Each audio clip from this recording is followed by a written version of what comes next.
नमस्कार। आज के इस खास विश्लेषण में आपका स्वागत है। आज हम इतिहास के एक ऐसे सफर पर निकलने वाले हैं जहां हम उपनिवेशवाद के खिलाफ लड़ने वाले उन अदृश्य अग्रदूतों के बारे में जानेंगे जिनकी कहानियां अक्सर इतिहास की मोटी-मोटी किताबों में कहीं छिपकर रह जाती हैं।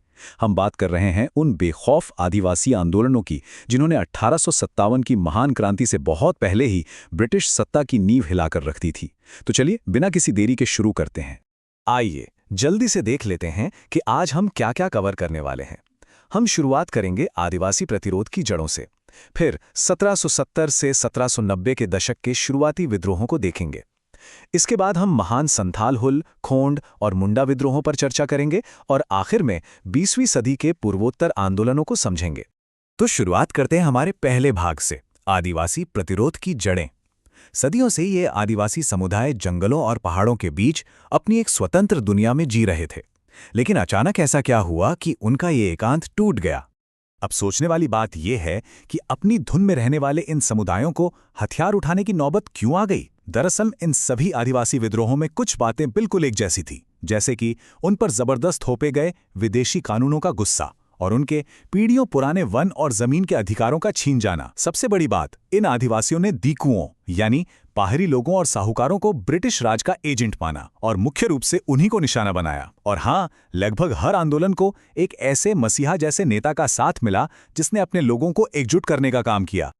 आगे बढ़ते हैं हमारे दूसरे हिस्से की तरफ, 1770 से 1790 के दशक के शुरुआती विद्रोह। 18वीं सदी के अंत में जब अंग्रेजों ने अपने साम्राज्य का विस्तार करना शुरू किया तो इसका सीधा टकराव आदिवासियों की पारंपरिक जीवन शैली से हुआ। इस टकराव को जरा इस तरह से समझिए। राजमहल की पहाड़ियों में रहने वाले पहाड़िया लोग अपनी कुदाल से जूम खेती यानी शिफ्टिंग कल्टीवेशन करते थे, जो उनका सदियों पुराना तरीका था। लेकिन दूसरी तरफ अंग्रेज चाहते थे कि वे हल का इस्तेमाल करके एक ही जगह पर स्थायी कृषि करें ताकि उनसे आराम से लगान वसूला जा सके। जीवन जीने के इन दो अलग अलग नजरियों के इसी सीधे टकराव ने 1778 में एक बड़े पहाड़िया विद्रोह को जन्म दिया, जिसका नेतृत्व राजा जगन्नाथ ने किया था। अब जरा इस टाइमलाइन पर नजर डालिए। शुरुआती झड़पें काफी भयंकर थीं। 1778 के पहाड़िया विद्रोह के बाद संथाल परगना में तिलका मांझी का विद्रोह हुआ। तिलका मांझी को अंग्रेजों के खिलाफ हथियार उठाने वाला पहला आदिवासी नेता माना जाता है। उन्होंने बेहतरीन छापामार युद्ध यानी गुरिल्ला वॉरफेयर का इस्तेमाल किया और 1784 में भागलपुर पर हमला करके एक ब्रिटिश मजिस्ट्रेट ऑगस्टस क्लीवलैंड को मार गिराया। इसके अलावा छोटा नागपुर इलाके में स्थायी बंदोबस्त के विरोध में चुआर समुदाय ने भी बड़ा विद्रोह किया, जो 1798 में दुर्जन सिंह के नेतृत्व में अपने चरम पर पहुंच गया। अब हम पहुंचते हैं 19वीं सदी के मध्य में। हमारा तीसरा विषय है महान संथाल हुल। इस समय तक ये जो छोटे छोटे और अलग थलग दिखने वाले संघर्ष थे, वो अब विशाल और बहुत ही संगठित आंदोलनों में बदल रहे थे। यहाँ हल शब्द का मतलब समझना बहुत जरूरी है। संथाली भाषा में इसका अर्थ है मुक्ति का आंदोलन, यानी ये कोई छोटी मोटी बगावत नहीं थी। ये पूरी तरह से विदेशी शासन से आज़ादी पाने और अपना खुद का एक स्वतंत्र राज्य स्थापित करने का एक बहुत बड़ा सपना था। अब ये सब कोई रातों रात तो हुआ नहीं था। ये शोषण का एक पूरा डोमिनो इफेक्ट था। हुआ यूं कि 1793 के स्थायी बंदोबस्त ने संथालों पर भारी टैक्स लगा दिए। अब टैक्स चुकाने के लिए उन्हें मजबूरी में दीकू साहूकारों से बहुत ऊंचे ब्याज पर कर्ज लेना पड़ा। जब कर्ज नहीं चुका पाए तो जमींदारों ने उनके दामिने कोह इलाके की जमीनों पर कब्जा कर लिया। इस हद दर्जे के शोषण ने लोगों को इस कदर परेशान कर दिया कि अंततः सिद्धू और कानू मुर्मू के नेतृत्व में आदिवासियों ने हथियार उठा लिए। 1855 इतिहास में ये सिर्फ एक साल का नाम नहीं है, ये एक बहुत ही ऐतिहासिक मील का पत्थर है। इस साल संथालों ने अपने अधिकारों के लिए ऐसा जबरदस्त संघर्ष किया कि उनकी छापामार रणनीतियों से हारकर अंग्रेजों को झुकना ही पड़ा। इसी का नतीजा था कि अंग्रेजों को भागलपुर और बीरभूम को मिलाकर आदिवासियों के लिए एक नया जिला बनाना पड़ा, जिसे आज हम संथाल परगना के नाम से जानते हैं। चलिए आगे बढ़ते हैं हमारे चौथे भाग की ओर, खोंड और मुंडा विद्रोह।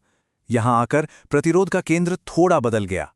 अब यह संघर्ष ओडिशा से लेकर आंध्र प्रदेश के पहाड़ी क्षेत्रों और छोटा नागपुर के पठार तक फैल चुका था।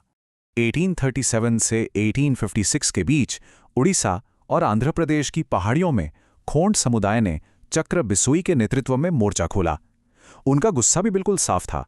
अंग्रेजों ने उनकी पुरानी मरैया यानी मानव बलि प्रथा पर रोक लगा दी थी, उन पर नए टैक्स लगा दिए थे और जमींदारों को उनके इलाके में घुसपैठ करने की खुली छूट दे दी थी। खोंड समुदाय के लिए यह सिर्फ एक प्रथा का रुकना नहीं था, बल्कि ये उनकी आज़ादी और उनके जीने के तरीके पर सीधा सीधा हमला था। और फिर आता है एक बेहद ताकतवर शब्द उलगुलान, जिसका मतलब है महान हलचल। 1890 के दशक में हुए मशहूर बिरसा मुंडा विद्रोह को इसी नाम से जाना जाता है। बिरसा मुंडा का लक्ष्य एकदम स्पष्ट था, ब्रिटिश राज और बाहरी ठेकेदारों को बाहर निकालना और धार्मिक और राजनीतिक रूप से एक पूरी तरह से आज़ाद मुंडा राज की स्थापना करना। अब मुंडा विद्रोह के पीछे का मुख्य कारण क्या था, इसे स्क्रीन पर दिख रहे इस तुलना से समझिए। आदिवासियों की एक पारंपरिक खूंट-कट्टी प्रणाली होती थी, जिसमें जमीन पर पूरे कबीले का हक होता था। लेकिन अंग्रेजों ने इसे हटाकर अपनी जमींदारी प्रणाली लगा दी। इससे जमीन सिर्फ किराए का एक साधन बन गई और लगान न दे पाने पर आदिवासियों को उनकी ही जमीन से बेदखल किया जाने लगा। जमीन छीनने का यही दर्द था जिसने इतने बड़े उलगुलान को जन्म दिया। अब आते हमारे पांचवें और आखिरी हिस्से पर, 20वीं सदी और पूर्वोत्तर यानी नॉर्थ ईस्ट के आंदोलन। 20वीं सदी आते आते ये स्थानीय विद्रोह धीरे धीरे पूरे देश के राष्ट्रीय स्वतंत्रता संग्राम का हिस्सा बनने लगे थे। अब ये बात सच में आपको हैरान कर देगी। छोटा नागपुर क्षेत्र में 1914 में जतरा उराव के नेतृत्व में शुरू हुआ ताना भगत आंदोलन कोई आम आंदोलन नहीं था। जबरन मजदूरी और गलत लगान के खिलाफ शुरू हुआ ये आंदोलन मुख्य रूप से धार्मिक था और पूरी तरह से अहिंसक था।